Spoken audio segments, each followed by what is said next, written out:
in-depth race recaps. He's shown speed, he's shown dominance at other racetracks. Pit stops and strategy. Hell yeah, boys. Let's go. Race strategy, man. Fantasy racing insights. Talking about being a team in the summer. We did it. Good job, boys. Your weekly home for everything Ryan Blaney and Team 12. Good job, Timmy. Here's the many more, fellas. Thank you. This is the Team Blaney podcast. Let's go race for a championship. Welcome, everyone, to episode 181 of the Team Blaney podcast. My name is Adam Rogers, and alongside me is co-host Steve Mez. This week, we're breaking down Team 12's run in the Food City 500 at Bristol Motor Speedway. Steve, welcome back to another episode of the show, and happy to see that you've made it safely home. Back to Ohio after attending the race weekend at Bristol yesterday. And then for folks that are watching, I'm also not in my normal place. I'm on the road as well. So if the audio sounds a little bit different, this is just temporary, 1 week thing. So, but happy to be able to be on the road and still hopefully bring you a great show and a great recap of that race weekend at Bristol. So Steve, what are your first thoughts on the weekend, the experience, meeting people, talking with people, and going into the weekend thinking you're going to see a replay of what you saw there last spring based on what happened in practice, and then you got something totally different? I wonder if they're trying to throw curveballs and seeing how bad everybody will swing at them or what. But yeah, practice was just this whole situation where they were worried about the tire shredding, and they were telling guys to go no more than 35 or 40 laps, and it. And then, the next day, all of a sudden, they're going slow at the beginning on purpose. Yep. 2 or 3 teams decide that they're going to have a game plan to go high, and they do that and get a couple positions out of it because everybody else is going slow. And then, I don't know, 50 or 60 laps into it, or, after the first stage is over, basically, they all decide, heck with it.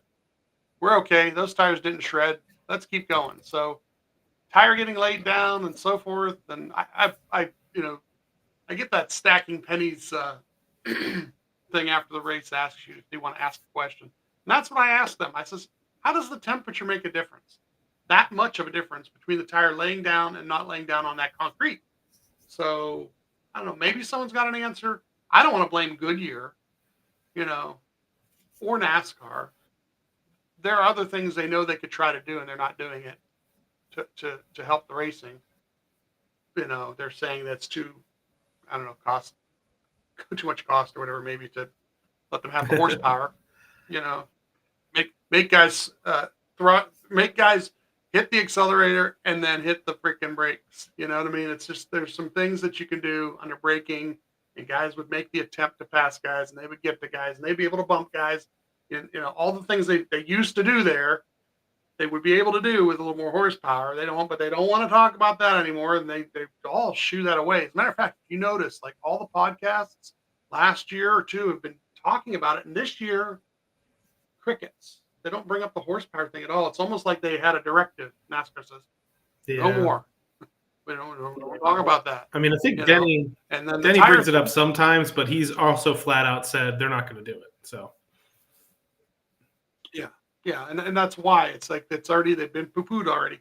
But the funny part is, like, the tire end of it, it's just they're what do you want them to do? Last year they stumbled into a situation where the tires were wearing out, I guess based on the temperature, however you want to put it, but they were shredding.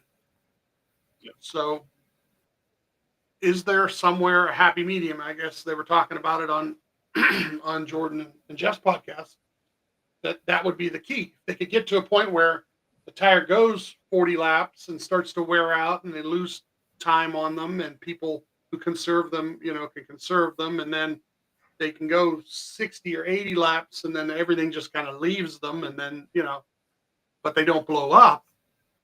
If they could figure out how to do that, that would be the ultimate. But they did. They were there. It happened in the spring and it happened in practice. But like you already brought it up. Like, is it really just that 10 or 13 degree difference in temperature that's doing it? Yeah. Was it that they had a whole NASCAR Xfinity Series race after practice and qualifying on Saturday that laid more rubber down? Like what? is it really that close of a They put variable more. that is like tires will only last 40 laps or tires will last 100 something? So it's crazy. I mean, I don't know. They put they put they put more resin down too. I guess over in Yeah, and they actually used the you know, PJ, the so, original I mean, PJ1 compound that they'd previously been using. So yeah. So you know, I don't know. I don't know. I'm not smart enough for that. So yeah, No, I get it. I don't. That's why I asked ask experts on other podcasts. Which You know, hopefully they Yeah, use the which I question. also think that's why, like, if anyone did listen to the teardown, it is the only show that I did get to listen to before we recorded this week, and you could just tell that Jeff had enough. Like, he's basically just like they have to physically, and I think you may have mentioned that they have to physically change something with the race car. Is it the width of the tires? Is it whatever? Like, they're never going to fix the short track issue if at Bristol specifically without change to the car, or you even floated the idea about a change to asphalt altogether or something, just for whatever. But that's millions and millions of dollars for a maybe. So you don't know. Well, how much did it cost every year to put dirt in there? Yeah. Right. So, however many times they did that, they loaded it in and then loaded it out, and however much it costs to do that. Well, putting asphalt down is a one-time thing that should work out for about 10 to 12 years before it wears out. Yeah, but that right? concrete's been down what, 30 something years? that's why they made it concrete in the first place. Didn't they have asphalt? It did, yeah, a long time Didn't ago. they But have I mean, asphalt as long as I've been Yeah. a fan, though, it's been concrete. So I thought I remember Dave running on asphalt there so in the 22. But anyway, so yeah, so that's they could try. I'm not saying, just saying that they spent millions of dollars to get the dirt in there. So I am happy to say that I feel like after that whole week last week, Monday and Tuesday when we recorded, and then even like the next day was still kind of rough, but I feel like I did finally get over the Darlington situation and found myself in a little bit more positive space. And the best part about that is that the 12 team came out this weekend and put together what I would say a complete weekend. Great qualifying, great in the stages, chance to win, and a great finish. So, and all of that does start in that practice and qualifying round. And I know you're on your way to the track, I think, when that stuff was happening, but you have prepared some notes to catch some people up on how the team operated throughout the weekend. So Saturday practice, Group 2, and like I said, it was colder on Saturday. Group 1, once again, the individual lap thing. I'm going to read it off to you because Brian does show up pretty high on this. But the 47 car has the fastest lap in first practice, and then it's a 14.98 though, so it's really fast. Ryan in Group 2 runs a 15:04, so 0.06 back of the 47 there for that fastest individual lap. Once again, now what's bad about this is about 12 laps in, Ryan comes in from his practice. He's not comfortable with the car. Something is going on there,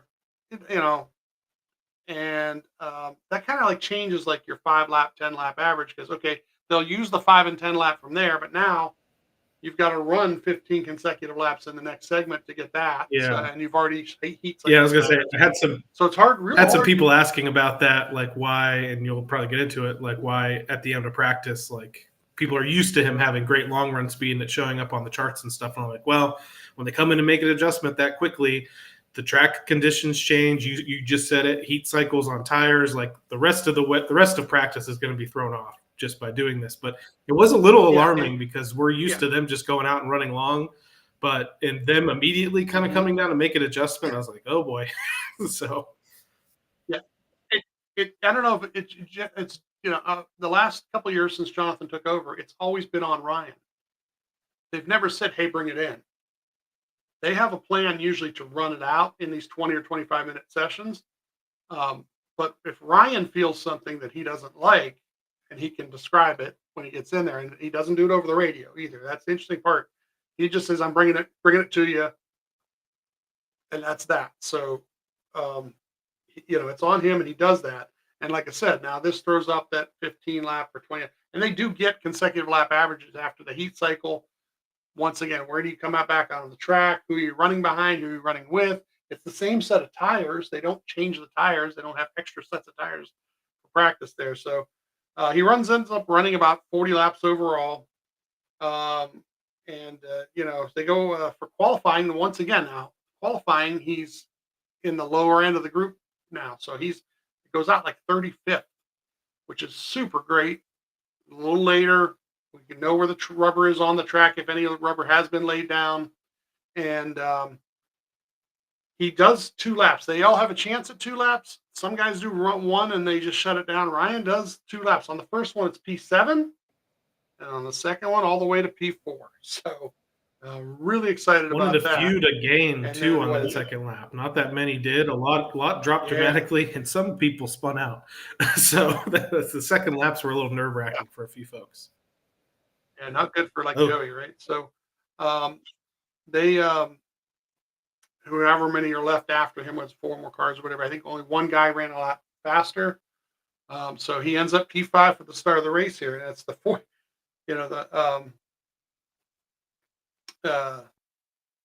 Some interesting people. The 48 gets the pole here, but some interesting people in the top 10 to start. 47 car starting 2nd, the 16 car starting 8th, the 77 car starting 9th, and then the 7 car starting 10th. So the Spire guys, except for McDowell, the two other Spire guys, weren't afraid. They were good in the race too, minus McDowell. And I thought like the whole point of McDowell going over there was to kind of be the lead guy, but he's been behind all year long. But the 7 and 77 especially, I felt like the 12 ran behind him for much of the race. Guy had a lot of speed, and shocking, Steve. Other teams have issues on pit road. I don't know if you're aware of this.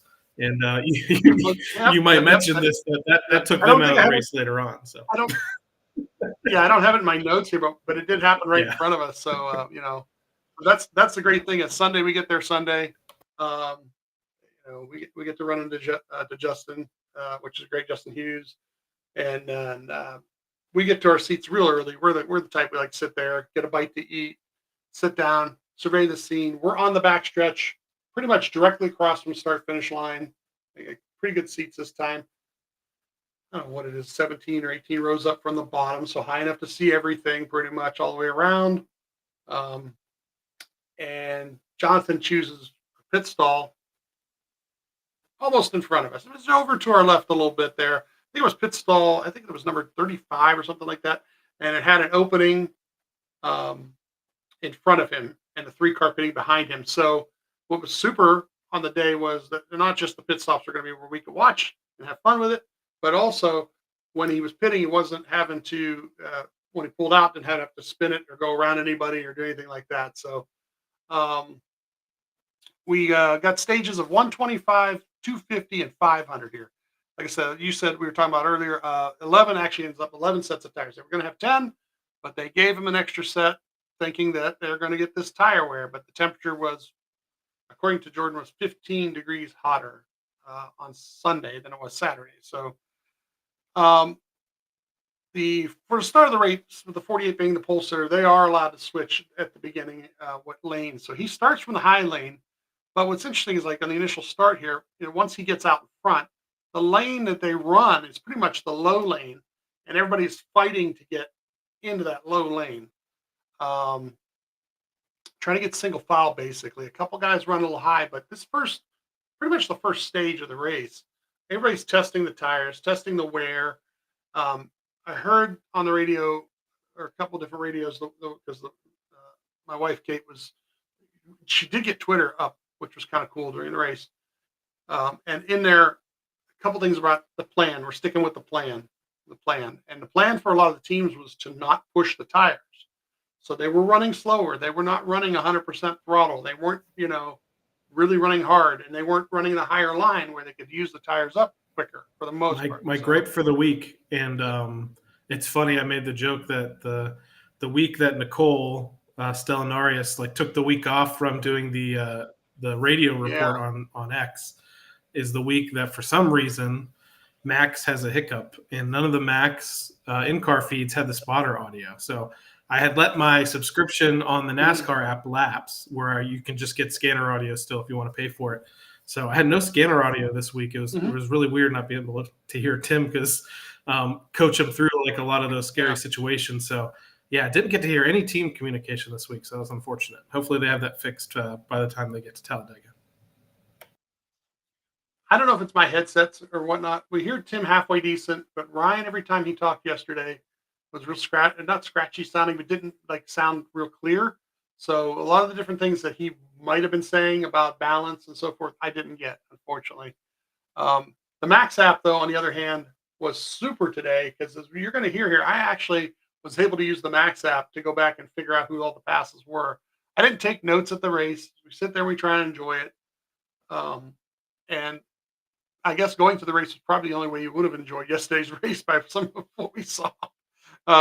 If you're just a casual fan, you were like, "Oh, this is a parade of a train going around." So by lap 3, Ryan is in P7 here, and then at lap 4, he passes the 16 to get to 6th. At lap 7 here, he gets back to P5 here by passing the 54 car. So he gets back to his normal starting position here with the 48 leading. And then like from lap 7 to, we're following, we're in line, we're following. A couple guys still try to do some things on the outside. But at lap 30 here, the 7 does. The 7 decides we're going to try and go outside and around everybody. And he does. He gets by Ryan, so Ryan's back to 6th. And then at lap 40 is when the 5 decides to take the lead. And he does it from 3rd position. He was in 3rd. He went to the high lane, tore it up in the high lane for a couple laps, and got himself around his teammate. So lap 43 here, the 77 was on the same plan as the 7. And he goes around Ryan on the outside. So Ryan's back to 7th here. Lap 101, the 20 passes Ryan. He's in 8th here. Lap 116, we do pass the 47 to get the 7th here. Then that's it for the end of the stage. From there to the end of the stage, lap 125, Larson wins stage 1, Ryan P7. So we went a whole stage, no caution at Bristol, which is crazy. And now everybody's going to pit. So now, and this is the important pit stop for people to check the tire wear, right? They didn't do a competition caution, which they probably should have. Maybe, I think, especially with putting more people. Yeah, I think they were worried about wasting a set of tires or something by throwing a competition caution. But I will say I was happy with this run. I was happy getting the stage points. Like you said, they were sticking to the plan. I think Ryan was playing the long game like Denny Hamlin did last year. He was trying to save the tires. So if the 77 or the 7 or whoever wants to go around him and burn the tires up, he figured they would come back to him. Found out that wasn't the case. And in this race, it was too late. You losing that track position, it was basically too late to be able to get past him on equal stuff. So stayed in the top 10, got stage points right out of the gate. So I was okay. There's a long way to go at this point. And like you said, there's a few, I think they may have set a record at later on in that final run, but 200 plus laps straight without any caution. Yeah. So crazy. Without a caution. First time in 20 some years or something like that. Ryan P7 at this point. Now I'm going to use the NASCAR pit times and don't take them as gospel. Once again, listen to Stacking Pennies. Skip will give you a totally different, might be a second and a half difference sometimes. I don't know how they figure these things out, how NASCAR figures it out, because there's one later on that's decent and yet it still does the job, and we'll get to that in the fourth pit stop of the day. But this is like a 11.1 is what it's listed as. So in 7th and out 9th. Now, once again, everybody's gonna, they lost a spot or two, but at the track we can tell who was doing what, and those spots were both lost to Gibbs cars. They're both lost to the guys doing the spinny jack thing. So you know what?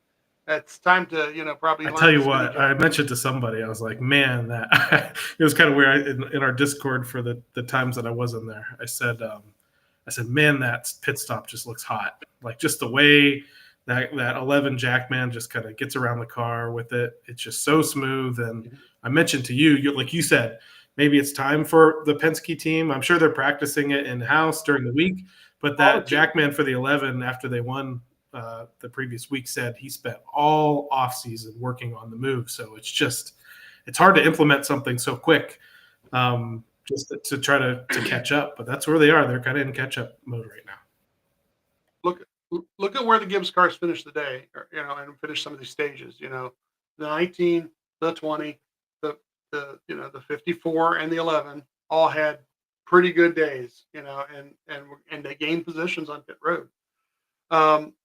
So the restart lap 142 here. Ryan gets to P8 on this restart by passing the 16, and at lap 177. So now we get in the single file pretty quick here. We get this caution for the 51 and the 88.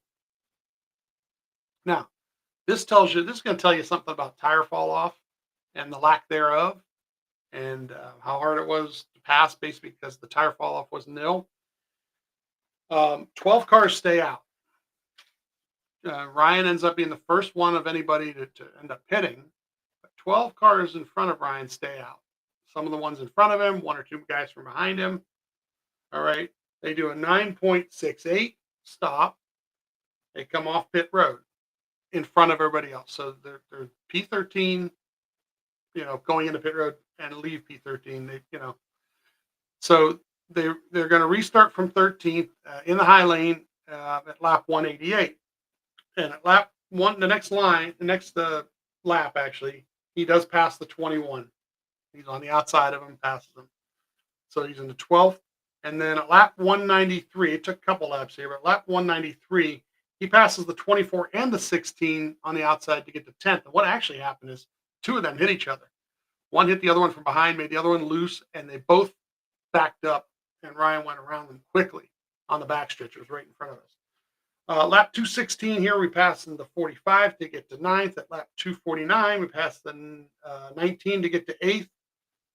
Okay, so it's pretty much a net, it kind of equals out based on the fact that, would have been interesting to see if more guys would have pitted, and maybe if he, might have gained a spot or two on some of the guys, been up a little further. But lap 250, Larson wins the stage, Ryan's P8. So we got stage points in both stages. We've lost a little bit of track position, with some of these restarts more than anything else, because the restarts were the only time where you could make some hay. We pit here with a 10.08, according to NASCAR. So in 8th, out 9th. They lose one spot on this. So once again, it was to another Gibbs car, So we restart at lap 265 here. We're choosing the outside here. Lap 267. Passing the 24 to get to 8th. At lap 270, passes the 7 to get to 7th. Now the car is starting to come to him a little bit here. Lap 271 passes the 20 to get to 6th. At lap 286, he passes the 48 to get to 5th. And this is where the 48 is starting to grenade the engine. He just started going backwards like a rock. And then it was some laps later, you started seeing the puff of smoke at each end of the track under braking. So at this point, lap 286, we have the top 5. We have the 5, the 11, the 54, the 77, and the 12. And somewhere, stays like this, that's what, 286. So it's somewhere around lap 350, 360 in that range where the green flag cycle begins. And the leaders, pretty much for the most part, want to stay out as long as they can in case somebody comes back onto the track and lost the wheel or whatever. But at lap 374, the guys in front of Ryan start to pit. So at lap 374, he goes to 4th. At lap 390, he goes to 3rd. At lap 391, he goes to 2nd. At lap 392, he goes to P1. And that stays like that for the next 30-some laps. 37, 38, 30, 37, and 8, 40, 42, 43 laps, I think it ended up being, according to the websites. And he also puts the whole field a lap down during this time. Between at lap 430 is when it happens. He puts the 45 a lap down. So now he has everybody in the field a lap down, and he hasn't pitted yet. He does come on the radio at one point and ask if he can go the whole way. I don't know. We will. You know, you're in the car. You don't know. You don't know what the fuel mileage is. You know, nobody's actually said what the fuel mileage was. You know, can we get over 200 laps in? You know, it would have been 240, 235 laps or whatever from that restart. You know, but whatever. No. They says no. We're gonna have to come sooner or later. But you know, anywhere in that point in time, you know, and I told this. You know, we talked about this off air, but the phone service doesn't work there at all during the race. And then I get in the car and start driving, and we get driving, 2 or 3 messages all pop up, and they say, "Throw something on the track."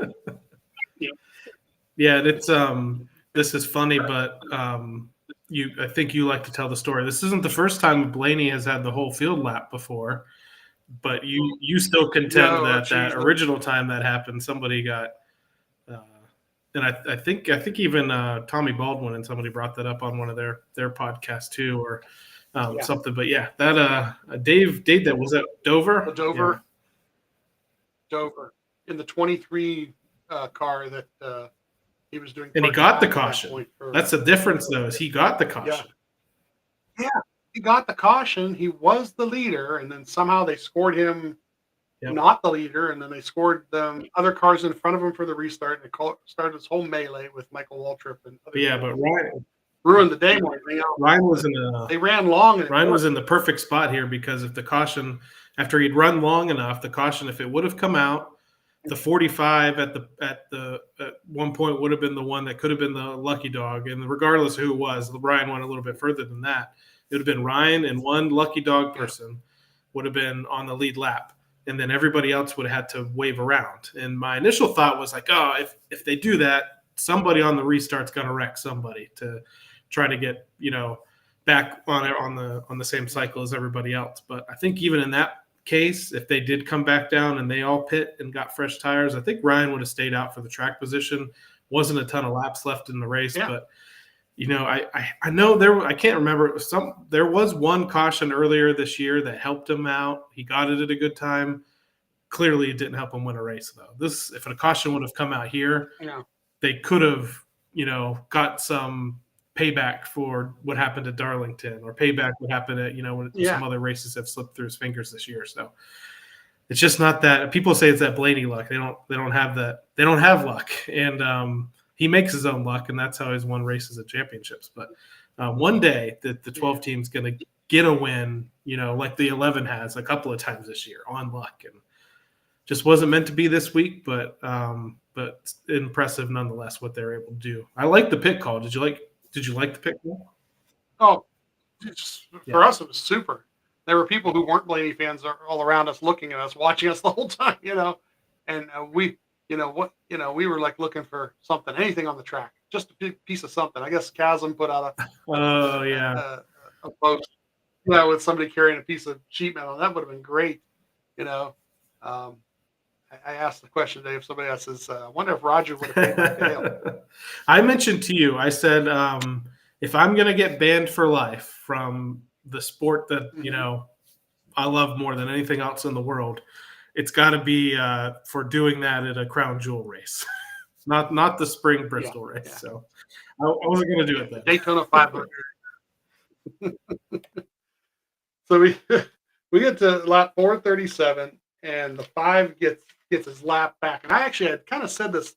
My wife and I have headsets with the button. We can talk to each other. So I said this, I think, just a lap or two earlier. I said, if he gets his lap back, that's probably when they pit. A lot of times that's what teams will do. That way they can get back on the fresh tires and have them before everybody else. And so at lap 439, they do pit. Now, this is a 9.94 according to NASCAR. And we were talking about this. So a lap there is 16 to 17 seconds, depending on how old the tires were. No more than 17, but they were more in the 16s at this point. So Ryan is literally pitting from right behind the 5 car. He hits pit road, and on a green flag stop, you only have to hit your side of pit road. You don't have to go all the way around. You just got to go down your side. So he hits the back stretch, gets to the box, this 9.94, goes back up pit road, and comes out in front of the 5 car. He did not lose the lap, which is really impressive when you think about it, because Okay, so it's 16 some seconds plus, let's say, the distance of maybe about a third of a lap because it's from the back stretch or from the front stretch or not front stretch, from turn 2 to turn 3 down that back stretch. So let's add another 6 to 8 seconds. So 20, 24, 22, 24 seconds of total run time between getting off the track to pit to back onto the track and in front of, and now we're on fresh tires. How much of a difference was that? That's the only thing that was bad about not being able to look at anything during the race with cell service there being so poor is that I love to look at lap times at this point, pressure tires. The big thing is just like the week prior with the 24 car, where you come out back on the track versus how many lap cars you have to go around make a difference. Yes, he comes back on the track in 9th place. Okay. Now, how much can he make up in the time of what would be 60 laps? And how many lap cars get in the way? Can he get to first? Probably not. And was he going that much faster than the leader? No. That's the other thing. Really wasn't a huge difference on the fall off. So at lap 448, we passed the 16 to get to 8th. At lap 457, past the 20 to get to 7th. At 459, we passed the 1 pretty quick here to get to 6th. And then from that point forward, we're behind the 24 till 5 laps to go when he finally gets the 24. And the next car in front of him was the 19. And in our fantasy matchups, that was actually the fantasy matchup. And he almost tracked him down too at the end. He was almost next to him, but couldn't get past him. So another top 5, 2 weeks in a row. The 5 car during this whole time period, he got the lead back. He had checked out. I don't even know how many cars were still in the lead lap. But overall, great day. Stage points, top 5. Chance to win the race for however many, what was it, 40 some laps there, that anything could have happened and something could have fell off, the wheels could have fell off somebody, and there was a time period where everybody was a lap down, so it would have been a wave around where with a wave around, none of those guys would have been able to pit. Ryan would have been able to pit, wave around, would have been behind him somewhere and had cars between them too, anybody who didn't take a wave around, and he would have restarted. There had been one other car on the lead lap with him because somebody would get the lucky dog too, and that lucky dog has to go to the tail of the field. So a restart like that, like you said, as long as there wasn't another caution, it would have been ball game. So it would have been a real fun day, and it gave us that excitement though because there was that chance it could happen. The strategy, worked out either way because he was on the strategy. He was 5th the whole time, and then he does end up pitting and gets himself back to 5th. So overall, really I think he in his post-race interview described it as like a blue-collar day. He mentioned that the pit call was just basically the only way they're going to have a chance to win was to do something like that. And luckily, he was able to basically drive his way all the way back up into a top 5. I mean, there's a chance if they don't do anything crazy, maybe he finishes a position more better or not. I mentioned to you when we chatted about the race, I'd rather him finish 5th instead of 4th and have a chance to spoil the day and for once spoil someone else's day and win the race instead. So yeah, Kyle Larson leads like 411 laps. He's the first guy to lead 400 plus laps back to back in 2 straight Bristol races since who knows when. People, obviously lots of people complain about the racing there. We talked about it a little bit. All I will say is it's interesting how your perception of races change. Even like last week with Darlington, I thought that race was awesome because I'm on Max watching Ryan the entire race and barely paying attention to what's happening on TV now because of the new service. So when I fired up the teardown last week in my grief, I was surprised when they're predicting 18% in there. Was it a good race poll? Now they were way off, but a majority still said it was a bad race, but still. So all I will say is if you are feeling down about the state of racing right now, and if you are a Ryan's fan specifically, if you have the means, I feel like we should get sponsored by them at this point. If you have the means to get this Max plan or something, it can change your total perception and just get you really focused in on what your favorite driver and favorite team is doing. And now, again, that's not how everybody's going to want to consume the race. Some people like to just watch it on TV, take a nap, wake up in stage 3, pay attention the rest of the way. You do you, but it's funny how it just clouds, because I felt like in years past, I had the scanner and I had the in-car cameras, but in the last couple of years, I always hated it because the scanner and the in-car weren't matched up, and I would do my best to get it, and then it would fall off. So I would always be telling you that I thought races were great or races were bad, and you're like, well, I don't even know because I'm just watching the in-car camera the whole race. So now I understand how you're consuming things. So 12 car wise, like I said, great weekend. I mean, you can't ask for more. I mean, you can, but for back-to-back top 5 finishes. So they're at 11th, 5th, and 5th in the last 3 weeks. They needed to stop the bleeding from the DNFs and engine failures and situations that they had. I feel like they have turned things around. The crew had a much better day. I mean, there's a spot or two lost here and there, but they're pretty solid. They honestly didn't get to work that much. They probably thought they were coming into working, 5 or 6, 7, 8, 9, 10 stops, and they ended up only doing 3. So, so just surprising. But on the positive side, as well, if we want to keep looking for more positives from the weekend, and that's in the point standings, continue to gain a little bit of ground here, especially because William Byron's day was good, but Ryan was still able to catch up a little bit with stage points. So overall, right now, Ryan did gain 1 position in the NASCAR Cup Series point standings. He's up to the 6th position now, 71 points back of the leader, who is William Byron. So Byron's in first, 30 points ahead of Hamlin, followed by Bell. Larson, who's moved up a couple more positions with the win. Chase Elliott is in 5th. Again, Ryan is in 6th. Tyler Reddick has dropped a couple spots down to 7th. Bubba Wallace is still holding strong in 8th. Teammate Joey Logano is in 9th. And Alex Bowman, who had the engine issue this week, holds the 10th position. So Ryan is still the first Ford in the standings at 6, again, 71 points back of the leader in William Byron. So I want to tell the great escape story. Which, you love doing. So, you love getting out of there as soon as you can. Well, yeah. If we know, here's the thing. We've been there enough now where we know where to park and we know what to do. And we were there the whole race. This is another thing. We didn't just ran out with 10 laps or 20 laps to go. You guys only bail. You only bail when he's crashed out or I don't think. Yeah. And even at that sometimes. Yeah, even at that sometimes we'll stick around for a little bit. But so we're parked, I guess it would be like northwest of the track a little bit. It's right across the double lane street there, right across from the backstretch, basically. Found a lot there. Pay a little bit for parking, yes. But it's on the corner of a street that goes away from the track north. And then it hits the main street that heads out of town right there. From there, it is on that road, stay on it all the way to 81. So we got a nice little setup. We've got our stuff.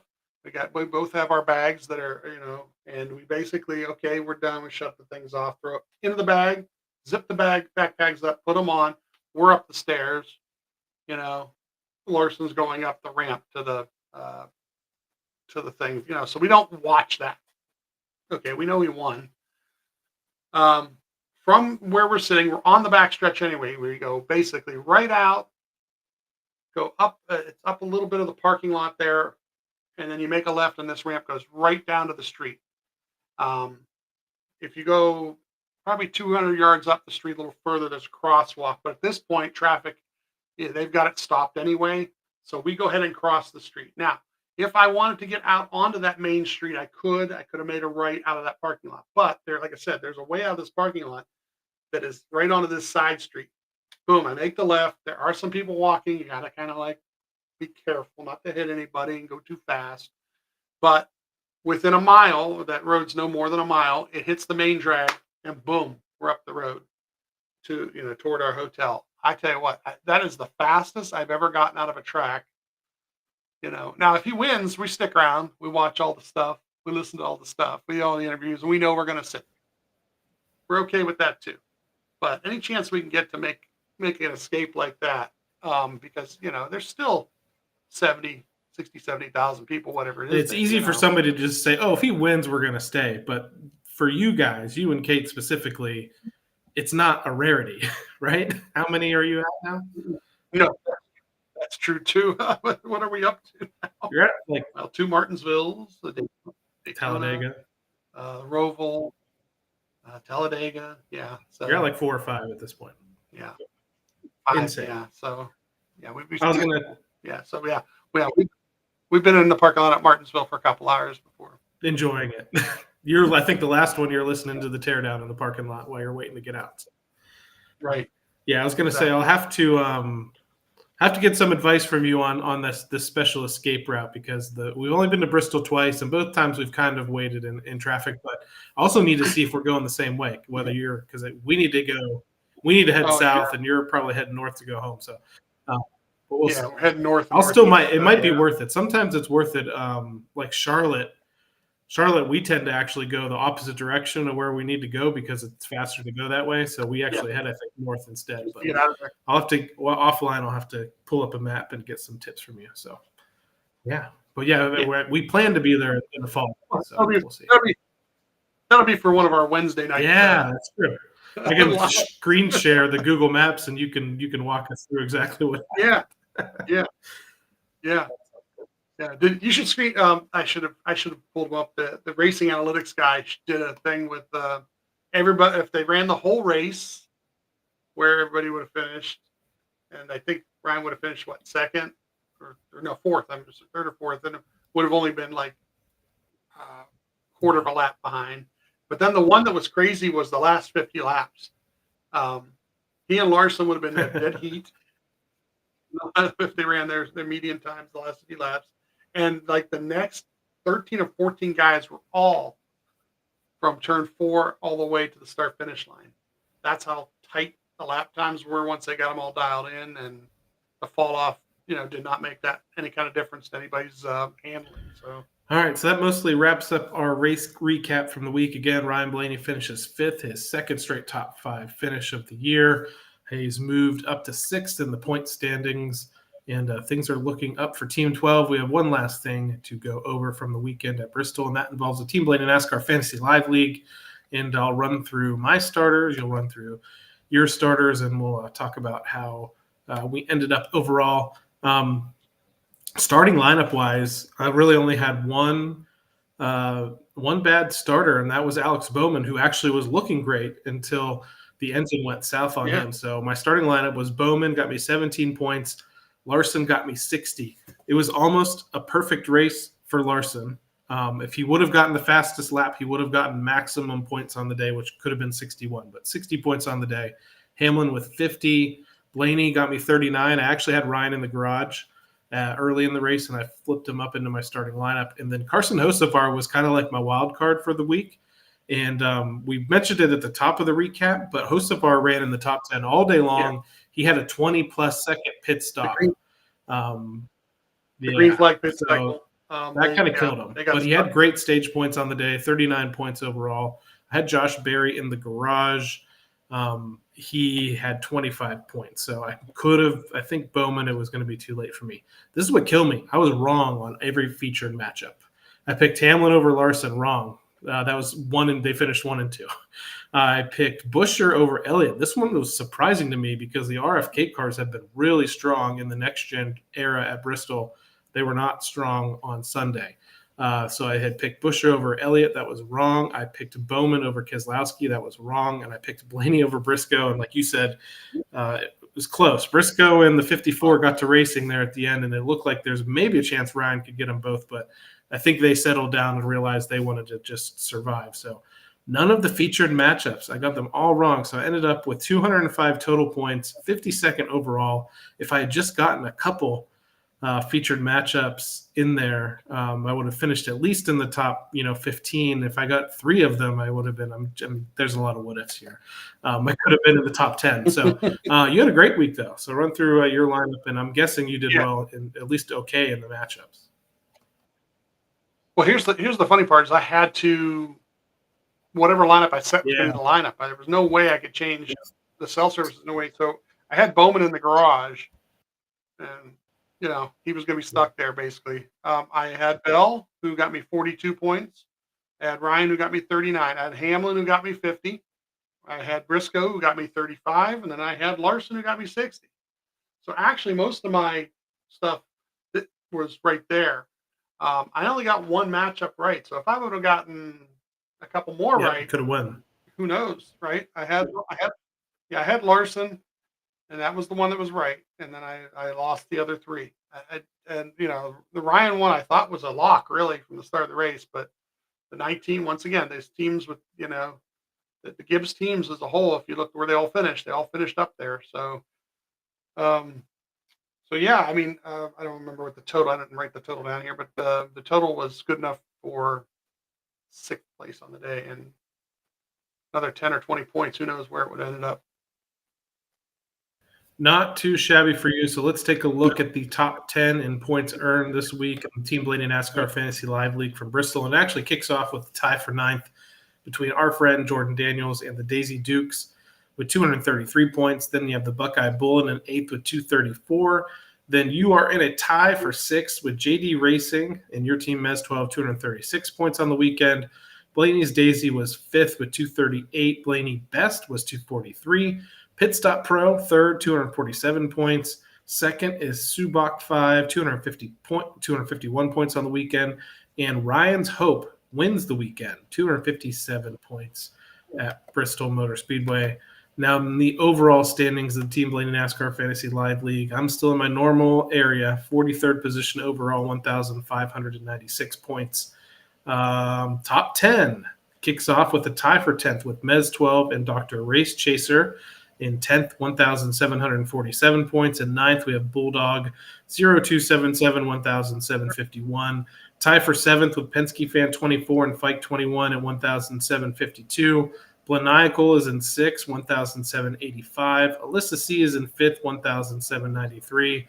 Jordan Daniels is in 4th, 1,798. Pit Stop Pro is in 3rd, 1,802.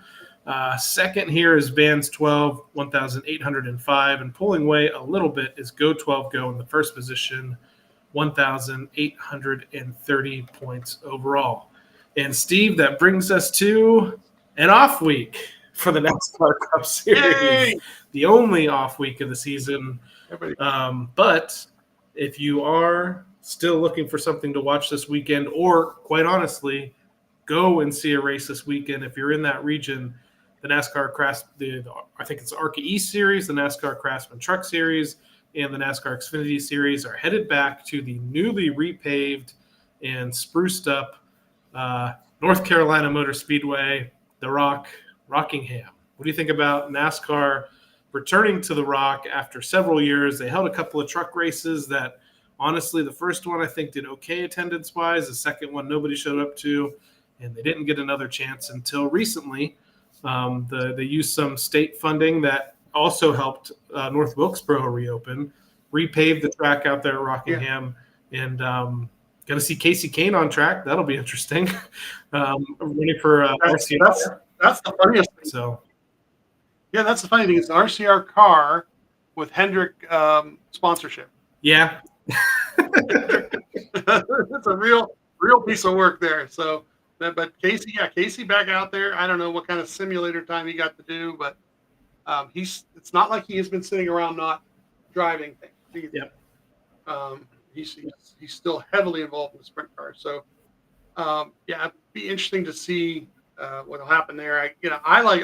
I've really in the last couple of years, like to follow the drivers who's when whoever Josh was spotting for, and now Tim's spotting for. So guys like Sieg or Connor Zillage or Effinger and the 30. Well, it's not 38 anymore in the truck series there, but all those guys. I watch those races, see how those guys are doing, and so I probably will still tune in. I won't be taking notes or nothing, but I'll still tune in. I'd love to watch. And if you do want to tune in this weekend, the Black's Tire 200 at Rockingham is at 5 p.m. Eastern time on Friday, and then we move over to Saturday. You have the ARCA Menard Series East At 1 p.m. Eastern Time, the ARCA 125 from Rockingham. And then at 4 p.m. Eastern Time, you have the North Carolina Education Lottery 250 presented by Black's Tire, 4 p.m. Eastern Time on the CW network and Sirius XM NASCAR Radio. Some fun facts about Rockingham. Now, this is going to be NASCAR Cup Series related, but the Buckeye Bullet Dave Blaney made his NASCAR Cup Series debut in 1992 in a race at Rockingham Speedway for Stan Hover Motorsports up there in Ohio. It was interesting. It's a kind of small team that would enter NASCAR races from the area. Tapped Dave to drive that car. It was a number 80. I think it's, I don't know if I pronounce it right or not, but it was like Dafron's Body Shop was a sponsor on the car. Here's a blast from the past here, Steve, when looking at the race results. So Dave qualified 36, finished 31st. He ran 371 of 492 laps. Guess what took him out of the race, what they listed as taking him out of the race? Just make a wild guess. It doesn't matter. Engine. Handling. Handling. You used to see that a lot. I know that's the reason there. It wouldn't handle no more. Another first for Dave also happened at Rockingham Speedway back in 2003. He scored his first ever NASCAR Cup Series pole position. This was an interesting session, if you remember anything about it. There's rain over the weekend there at Rockingham. So immediately, this happened with Dave all the time about not getting credit. But Dave only got the pole because a lot of the teams went out there and they were afraid because that the track conditions were a little bit wet that to go hard in qualifying. So Dave sat on the pole in the 77 Jasper car in 2003 at Rockingham Speedway. So a couple of Dave Blaney related facts from Rockingham. So it's cool to see them back. I mentioned, I know the Hugheses are, I believe, headed to Rockingham this weekend, or at least they're thinking about. Some other folks that we know are headed out there. The race is, again, Friday, Saturday. So if you celebrate Easter, you don't have to be at the track for Easter like a lot of folks have been the last several years. But if I think they're in the 30 to 40,000 seat range now at Rockingham. They've taken away some of the grandstands. If they could pack that place, 30, 40,000 people to see. I don't expect it for the truck race, but if they could do it for the Xfinity race, that would be pretty incredible. And probably one of the bigger crowds of the year for that series. So if you want the Cup Series to have any possible chance of coming back to that track, you have to support it because, like I said, Andy Hillenberg either purchased the track or leased the track for a few years. He was able to talk NASCAR into bringing a truck series back there several years ago, and it was not well attended, and they said, see ya. So without this government money, I don't think we'd be seeing this again. But it's a unique track. I mean, the size of it's a little bit different. It's not like an intermediate track or anything. I think it's a little over a mile or something like that. Banking is kind of cool. We'll have to see what it's like. I don't know if they'll necessarily be tire wear or anything, but from what I understand, they're trying to get it to where people can race from the top to the bottom. But I'll be tuned in. I think I might Friday might be a little tricky for me because I'm on the road, but I should ideally be home on Saturday in order to tune into that race. So we'll see. That's where we're at, though. Rockingham. Yeah. That I remember from before. I mean, that track is east, like toward the coast, right? So it's a little more east and south. So like the same situation that happens to the asphalt at Darlington happens there, where the sand and so forth blows in and kind of like grates the track a little bit, and they will get some tire wear from that. So yeah, it'll be interesting to see what ends up being the conditions. Hopefully it's a nice fair race for everybody. Like I said, the Xfinity cars right now are the cars to watch in a race. They've been running some really fun races, except for Bristol, but there's a common denominator there as well. Well, yeah, but for the most part, the racing is really, really good. So yeah, they at the CW, let's put it this way, the CW really does a good job of covering the race and kind of makes you want to watch, the way they cover the race. So the NASCAR Cup Series has the week off, and then they head to Talladega Superspeedway. Really great opportunity for Ryan to run up front and win stages. He's won multiple times at Talladega. He's been enshrined in the Talladega Super Speedway Walk of Fame down there in downtown Talladega. It's got a plaque down there in the park. Runs great there, but it's always kind of that you just never know. It's 50-50. Are they going to win? Are they going to crash? Is going to come out with a good finish? I mentioned that the joke that Michael McDowell just had to do it for his team incoming because that was his excuse a couple of times here, and some things that have swept Ryan up. So at least for the most part, Ryan waits to make crazy moves until the last lap that maybe sometimes causes some issues at Talladega. But I'm hoping. I mean, hey, if he can get a fourth victory there, that'd be amazing. I'm just hoping for them to keep grinding away, keep getting stage points, keep getting good finishes when they can. And it's a race that I'm going to be at in person too. So hopefully I'll get to see some Blaney fans out there in a couple of weeks. This is for fantasy. They should have a thing on the NASCAR fantasy where you can have like 4 garage guys. Because sometimes by the end of stage 2, 3 of your guys are wiped out, and no matter what you do, that one guy is okay. You made the move, but you've got 2 other guys that got wiped out somewhere on the line. So I know they were talking about my wife and a couple of them were talking about throwing darts at a dartboard to pick your lineup this week or next week coming up. But it really is. It's like qualifying is one thing, but 3 wide, right? Running half throttle to conserve fuel. Oh, I forgot about that. If somebody slips and falls, well, it's dramatic to watch, and you're going to be in person. That's another thing. Just like this past weekend, people who watched it on TV are going to poo-poo it. Well, part of the problem with TV, I hate to say this, is the way they cover it. They cover it and they show a close-up of the car in the front or 2 cars, and they show a close-up, and that's it. At the track, it's a whole different ball game, right? We're at the track, and we saw when we're focusing on Ryan, and Ryan is making some moves, but we saw other times where we were pointing because somebody went up high and somebody went down low, and you saw them at least trying to do things with each other. TV doesn't show you all that. TV doesn't back the camera off where they should, and it'll be the same thing. Like that's what makes the restrictor plate races or so much better is because you can't just zero in on one car. You show the whole pack. You show 36 cars, and if they're 3 wide, that's exciting no matter whether they're running half throttle or not, because all it takes is one guy to go whoa and bobble, and the next thing you know, you've got the melee, right? So it hangs you on the edge of your seat. The coverage is better because they have to cover all the cars. They can't just cover one guy down the track. So going to the race is going to be even better because you're going to be able to see that pack all the way around the track, and your seats are where I think they are. They're up more than high enough to see most of the stuff. You might not see a little bit of the backstretch coming off the 2, if I remember right, which is where Ryan made that pass a couple years ago. But yeah, I'm looking forward to it. And the difference with you bring up the 2 and 3 wide gas saving. The difference, at least between Daytona and Talladega, is much wider. So you do get that third lane of the people that say they don't care about saving fuel. We want to get to the front. So that's what makes it. I mean, that's what really struck me the first time I ever went to Talladega was in the next gen era, but the energy in the crowd from just seeing the 3 wide racing and at least seeing one of the lanes going to the front is exciting. You just have to pretend that you don't really know what's going on, but it's still a cool experience. Looking forward to the weekend.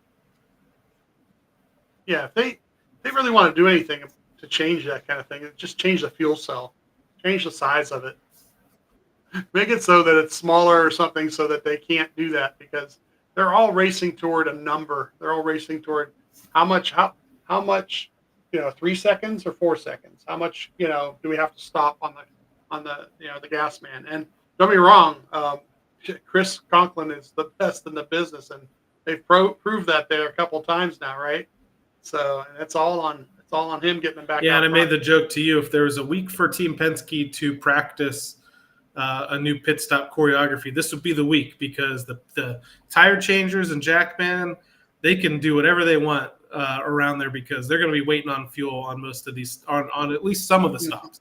Some other stops they're going to do fuel only, but on the ones where they are taking full cans of fuel, Pit stop time is not necessarily going to matter. What's going to matter is, especially if it's green flag, is coming in with your group of cars and getting off pit road with your group of cars to stay attached for the pack. So that's where we'll be, Talladega.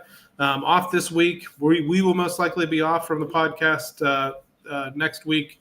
Maybe we'll jump in on a live here or there, depending on how our schedules work out. But yeah, I did a live. I did a live last Thursday. Some Thursdays I'm off during the day, so I might do another one. I don't know if you can see it back there, but I that is the final result of what I was working on during my live. So I might actually redo and do another one or something just to kind of show some people some of the different design things. Probably should get that up close really at some point, but we'll do it during the live. So in other words, Thursday, check it out during the day at some point. I'll probably come on and do live, and I'll show you exactly how I did some of those colors and so forth on that shirt. Our arts and craft time Thursday. Sounds great. Thank you, everyone, once again for tuning in to this episode of the Team Blaney podcast. During the week and on race day, you can find us on Facebook and X at Team Blaney, and on Instagram and TikTok at team.blaney. We'd also like to encourage you to support the Ryan Blaney Family Foundation, Ryan's official charitable organization, benefits brain health causes like UPMC Sports Medicine and the Alzheimer's Association. To learn more, visit ryanblaneyfamilyfoundation.org or follow them on Facebook, X, and Instagram. For my co-host, Steve Mez, I'm Adam Rogers. We'll catch you next time here on the Team Blaney podcast. Good night, British Columbia. Check out the TikTok.